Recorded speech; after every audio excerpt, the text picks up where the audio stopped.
တိမ်ပင်လယ်အထက်ကအံ့ဩဖွယ်ရာကြောက်ဆောင်မြို့တော်ကြီး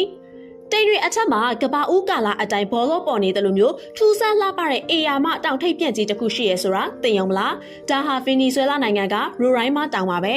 ဒီတောင်ဟာလွန်ခဲ့တဲ့နှစ်ပေါင်း2000ကျော်ကတည်းကတည်ရှိနေတာဖြစ်ပြီးကဘာပေါ်မှာတက်တန်အရင်ဆုံးကြောက်ဆောင်ကြီးတွေထဲကတစ်ခုပါ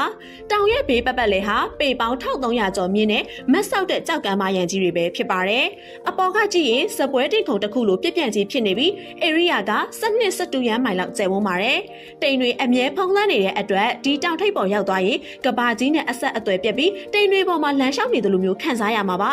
ဒီတောင်ပေါ်မှာပဲတွေ့နိုင်တဲ့ထူးဆန်းတဲ့အပင်တွေတတဝါတွေရှိနေတဲ့အတွက်ဒါဟာပျောက်ဆုံးနေသောကဘာဦးနယ်မြေလို့တင်စားကြပါတယ်နမည်ကြီးအပ်ကတွန်းကားတွေက Paradise Fall ဆိုတာကလည်းဒီတောင်ကြီးကိုအခြေခံပြီးဖန်တီးထားတာပါတဘာဝတရားကြီးကဖန်တီးထားတဲ့ဒီအပ်ဖွယ်တောင်ကြီးဟာကဘာပေါ်မှာအလှပဆုံးနဲ့အစမ်းကျဆုံးနေရာတွေကတစ်ခုအဖြစ်ရှိနေစေပါ